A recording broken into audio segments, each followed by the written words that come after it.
इस कहानी को यह मत सुनिए कि एक कथा है, इसका प्रतीक शास्त्र अपने बच्चों को सिखाइए।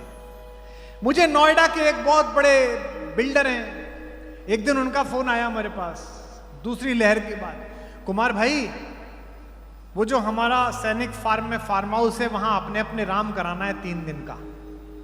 4 वर्षों से सोच रहा था, अब जाके ऐसी स्थिति आई है। तो मुझे लगा बीमार होंगे कुछ घर में परिवार में। मैंने कहा कोई हारी बीमारी? नहीं भाई साहब, एक संकट था वो टल गया, अब मैं निश्चिंत हो गया हूं, अब मैं अपने अपने राम सुनूंगा। मैंने कहा क्या? बोले वो बड़े भाई साहब से जो हमारा मुकदमा चल रहा था ना सोनीपत वाली प्रॉपर्टी का, वो मैं जीत गया हूं। भाई से मुकदमा जीतकर भरत और राम के प्रेम की कहानी सुनना चाहते।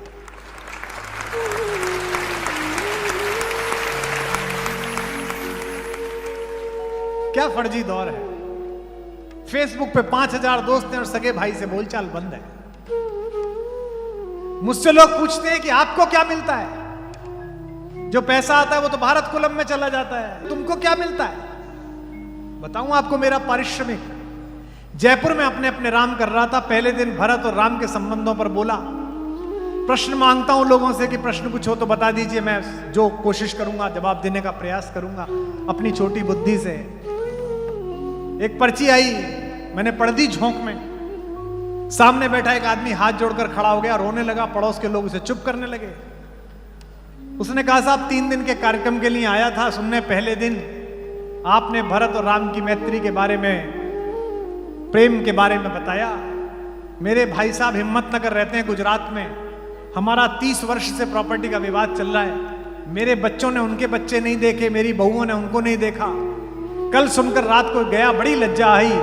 अब 2 दिन की कथा और सुनने के बाद परसों के टिकट बुक करा लिए हैं। सारी संपत्ति के कागज लेकर भाई साहब के पास जा रहा हूं, चरणों में डाल दूंगा और कहूंगा भाई साहब आप जो जाने करिए, मुझे मेरे अपराधों के लिए क्षमा करिए। ये पारिश्रम।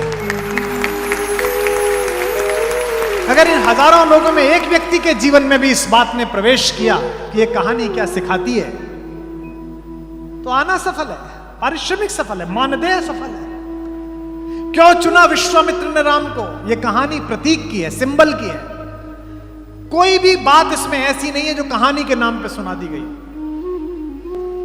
विश्वामित्र से कहा 15 साल का मेरा लड़का है, महाराज इसे क्यों ले जा रहे हो? मुझे ले चलो, मेरी सेना ले जाओ। लेकिन विश्वामित्र तो जानते थे किसे ले जाना। विश्वामित्र ने कहा हे दशरथ, हे रघुवंश के राजा, मैं तुम्हारे इसी बेटे को मांगने के लिए इसलिए आया हूं कि 4 चीजों में से एक भी चीज किसी की जिंदगी में आ जाए तो उसका दिमाग खराब कर देती है, पागल कर देती है। कौन सी चीजें? पहली यौवन, जवानी जवाती है। जमीन में पैर मार के पानी निकालता है आदमी, हमने भी निकाला है, आपने भी निकाला होगा। यही वो दिन है कि छत पे नंगे बदन टहलते थे, यही वो दिन है कि छाती में खांसी बैठ जाती है। जब जवानी आती है तो पागल हो जाता है आदमी। दूसरा धन, जब पैसा आ जाता है तो आदमी पागल हो जाता है। ये बच्चियां बैठी हैं हमारी बेटियां, ये बहुत ब्रांड के चक्कर में। लंदन जाओ तो पूरी सेल्फ रेजिडेंस से ही भरी हुई है। यहां प्राडा है, यहां गुची है। लेकिन जो दुनिया का सबसे बड़ा ब्रांड बना उसने कुछ नहीं पहन रखा था, एक वलकल पहन रखा था, चप्पल तक नहीं थी। वहीं की लकड़ी तोड़कर बनाया हुआ एक धनुष था, जंगल की लकड़ी से बनाए हुए बाण थे, और जिससे लड़ा उसके पास सब कुछ था। तो दूसरी चीज होती है धन, और तीसरी चीज होती है संपत्ति, वही खानदानी रईस। इसका लोभ नहीं छूटता। हमारे एक मित्र हैं, मुझे एक साधु से मिलाने ले गए। बड़ा सम्मान है साधुओं का, जीवन दे देते हैं लोग बाग, सन्यास ले लेते हैं। मेरी तो हिम्मत अभी तक नहीं हो रही। मन बीच में उमगता है कि छोड़ के चलूं, तो कुछ ना कुछ सामने दिख जाता है, पुत्री की शादी, भारत कुलम, और फिर अचानक रात को जागता हूं कि पता नहीं किस दिन सुबह उठ के कपड़े छोड़ के दूसरे पहन लूं। लेकिन बड़े लोग हैं जो छोड़ देते हैं। तो मैं गया साधु से मिलने, वो बहुत बड़े उद्योगपति थे, अचानक साधु हो गए। 42 मिनट बैठा मैं उनके पास, बताते रहे कुमार साहब कौन सी गाड़ी यूज करते हैं। मैंने कहा महाराज गाड़ी का क्या है, किसी में भी आ जाता। फिर भी महाराज मर्सिडीज में आया था, मेरे पास भी एस क्लास थी। कुमार साहब जब मैंने संन्यास लिया 427 करोड़ का टर्नओवर था उस साल मेरा। कुमार साहब मेरा मैनहट्टन में भी एक फ्लैट था, मेरा वहां सेंट्रल लंदन में भी एक मकान था।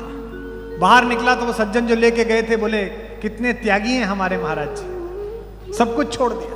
मैंने कहा कहां छोड़ दिया? 19 बार जिक्र कराया कि जो छोड़ के आया, तो पढ़ा कहां से? अभी तो पढ़ा ही हुआ है।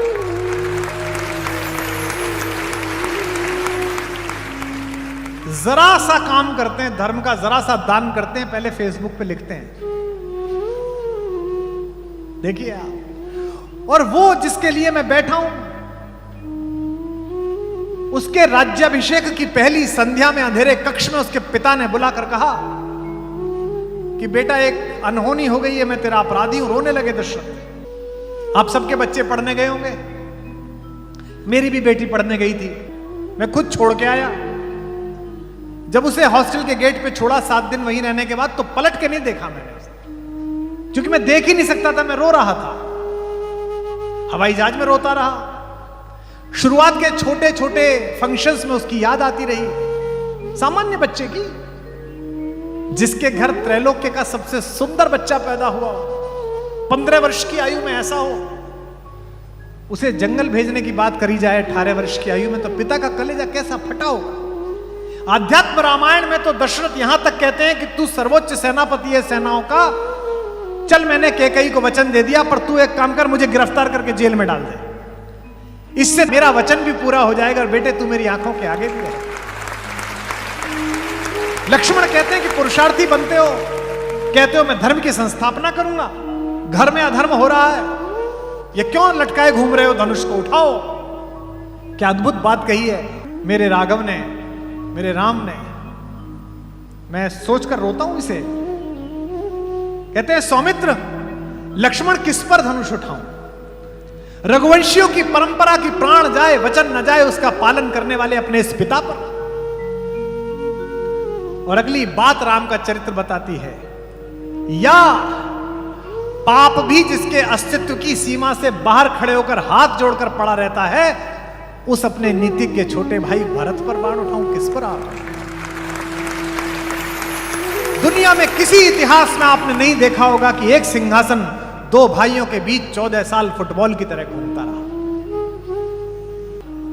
क्योंकि एक परंपरा है जो अपने भाइयों का सर काट देती है, पिता को जेल भेज देती है एक टुच्चे से राज्य के लिए। और एक परंपरा हमारे राघव की है, जिसमें एक भाई कहता है कि पिता ने कह दिया तो ये चला जंगल, और दूसरा भाई कहता है कि नहीं, ये भैया का शासन है, इस पर मैं बैठ नहीं सकता, इस पर भैया की चरण पादुकाएं रखी जाए।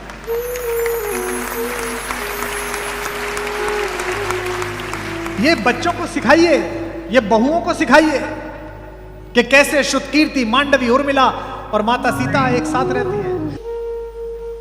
जरा सा काम छूट जाए, लोग आत्महत्या कर लेते हैं।